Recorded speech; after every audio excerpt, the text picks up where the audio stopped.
I was having dinner with a friend not long ago in New York City. We met at a place called Oriole, which is in Midtown. My dinner companion that night was a senior advisor to BlackRock. As you may know, BlackRock is now the largest asset manager on the planet. It directly manages $5 trillion in assets, and it oversees another $11 trillion through its Aladdin platform. That means one firm controls more money than the GDPs of China, Russia, and Japan combined. Anyway, my dinner companion happens to work directly for BlackRock's CEO. As we nursed our white wine and the evening wore on, she let something slip. If I remember her words, she said something like, "They want to tell us we can't sell." What was she talking about? Who was she talking about?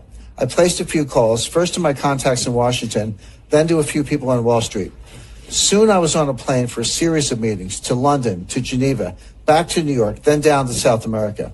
As I began connecting the dots, a pattern emerged. It revealed a network of more than 189 individuals positioned inside the world's major financial institutions. Some of them hold senior positions inside the IMF, World Bank, and every central bank in the G20, including our own Federal Reserve. These elites share one vision, and they're about to make it a reality. That vision is one world order, one world taxation, and one world money. They've worked for years behind the scenes preparing to realize that vision. They've literally rigged the laws of international finance. Everything is basically in place right now, and there's essentially no way to stop this from happening.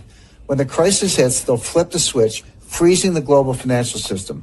That will give them time to reset the world economy according to their vision. As the coming crisis unfolds, President Trump will be powerless to stop it. In fact, trying to stop them would probably weaken the president's power altogether. That is amazing, Jim, really. So what did these elites want from your contact at BlackRock? Basically, they want to classify BlackRock as too big to fail. The technical term is Systemically Important Financial Institution, or SIFI. That designation normally applies to banks, such as Bank of America. If your bank gets the SIFI label, it means the government will bail you out first in a crisis. But it also means you must turn over control of your bank until the crisis subsides. In this case, they're trying to reclassify BlackRock, an asset manager, as too big to fail. If they succeed, they'll be able to freeze BlackRock when the crisis hits. BlackRock clients won't be able to sell. They won't be able to buy either. Their accounts will go dark indefinitely. And the elite operatives will take control of BlackRock's assets remotely via the internet. But our research shows that their ICE 9 plan goes much, much deeper than that. Now, you refer to their plan as ICE 9. You just said that. What does that mean? It's a reference to the Kurt Vonnegut novel, Cat's Cradle. In the book, a mad scientist creates a new form of water molecule called ICE 9. When it comes in contact with other water molecules, it freezes them at room temperature. One drop of ICE 9 can freeze the whole ocean. And that's what these elite operatives are about to do to the world economy. Now, can you share with our viewers exactly who these operatives are and what their ultimate goal might be? Like I said, John, more than 189 elite agents have slowly wormed their way into leadership positions across the board. They now sit at or near the head of the IMF, the World Bank, and even our own Federal Reserve. They also control much of what happens at the central banks of China, Russia, India, Brazil, Canada, and Europe. As you know, these institutions form a kind of global superstructure. It forms a kind of snare net encircling all nations. Their leaders aren't democratically elected. They're not accountable to you and me. They're beyond the reach of government and citizens, and yet they hold the fate of the global financial system in their hands. To get a sense of how they operate, imagine an array of floating spheres. One sphere is labeled IMF. One is labeled Fed. One is labeled Bilderberg. One is labeled Wall Street. One is labeled central banks. One is labeled intelligence agencies. One is labeled media, and so on. The elites inhabit all of these spheres, and together the network forms a kind of 3D Venn diagram. As I see it, regardless of what sphere they inhabit, the elites all share the same vision. One world order, one world taxation, and one world money. All of their actions are geared toward moving that agenda forward. Now, are you able to share the identities of these elites with our viewers? We've identified more than 189 individuals who are in many cases hiding in plain sight. Regardless, they all share the same vision. One world order, one world taxation, and one world money. A short list would include Christine Lagarde, Managing Director of the International Monetary Fund, IMF. Mark Carney, Governor of the Bank of England. Raghuram G. Rajan, Vice Chairman of the Bank for International Settlements. Haruhiko Kuroda, Governor of the Bank of Japan. William C. Dudley, President of the Federal Reserve Bank of New York. Agustin Carstens, Governor of the Bank of Mexico. Janet Yellen, chairman of the board of the Federal Reserve System. Mario Draghi, president of the European Central Bank. Zhu Min, former deputy managing director of the IMF. Zhou Zhiuquan, governor of the People's Bank of China. Robert E. Rubin, chairman of the Council on Foreign Relations. This A-list of central bankers and other elites is just the tip of the iceberg. Of course, not one of these elites will tell you outright what's going on, but I've seen and heard enough to connect the dots for myself. Not long ago, for example, I met with one of their senior operatives. He's a leading economist who served as the chairman of the Federal Reserve during the last crisis. He's considered one of the most influential minds in banking today. We met privately during a conclave in Seoul, South Korea. Of course, I'm talking about Ben Bernanke. I came away from my meeting with him stunned and convinced that ICE 9 was real. Not long before that, I set up a one-on-one meeting with another member of the network. His name is Zhu Min, the former deputy governor of China's central bank. Until recently, he served as deputy managing director of the International Monetary Fund. Zhu is a brilliant guy, like Bernanke, and he's pleasant and well-meaning.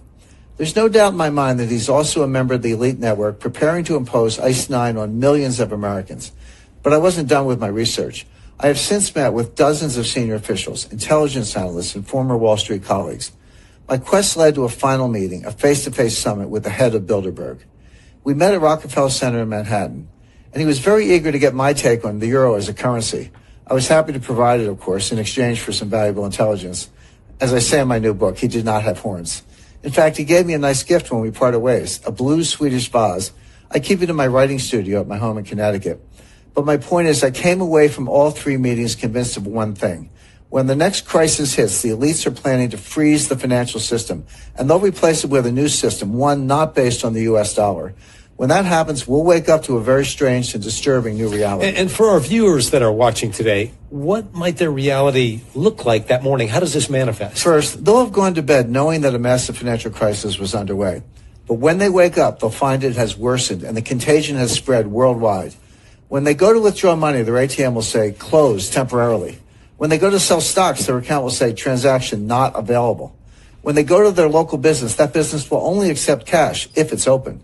As citizens realize they're being barred from their money, riots will erupt.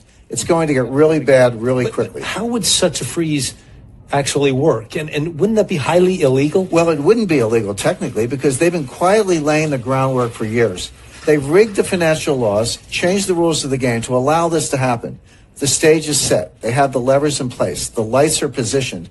Now someone just needs to flick a switch and they'll impose ICE 9 rapidly. And again, all of this will be legal because they've rigged the system in their favor.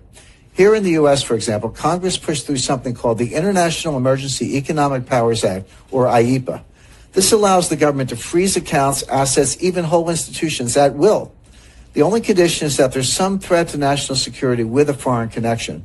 Of course, with a global market, every financial crisis has a foreign connection. Any systemic crisis fits the bill. And the thing is, when the next crisis hits, it's going to be so bad, President Trump won't have any choice but to go along with the elite's plan. Wow. That is, you have to admit, that sounds somewhat hard to believe. Now, how could these operatives actually freeze a whole country's financial system? Well, fortunately, we have some recent real-life examples to study. The elites have been conducting a series of dry runs for years, leading up to ICE 9. Look at Cyprus, for example. A few years ago, the Cypriot economy was in trouble, especially the banks. The IMF stepped in and loaned Cyprus $10 billion, but the loan came with strings. Now, pay attention, because this is precisely what they're going to do. But imagine it on a global scale. So in exchange for the capital injection, the IMF demanded control over the Cypriot banking system. More specifically, the IMF froze the entire system, literally every bank in the country. And they did that to ensure the IMF's demands were met, including strict capital controls. So how did all of this impact regular citizens? Their local ATMs went dark. Even the bank branch was closed, permanently in some cases. Citizens could not withdraw cash. They couldn't even transfer funds from one account to the other. What came next? Wealth extraction on a grand scale. The IMF basically stole 6 to 10% of all the cash in the Cypriot bank accounts. How did the elites justify this? They called it a levy, the price regular citizens had to pay for their government's missteps. Keep in mind, these asset confiscations were done at the balance sheet level with the institutions themselves. They never had to confiscate individual accounts. They froze every account by controlling a handful of the country's biggest banks. When the next crisis hits, we're going to see this here in the U.S. and around the world. And it'll be a highly coordinated global attack on the entire system simultaneously.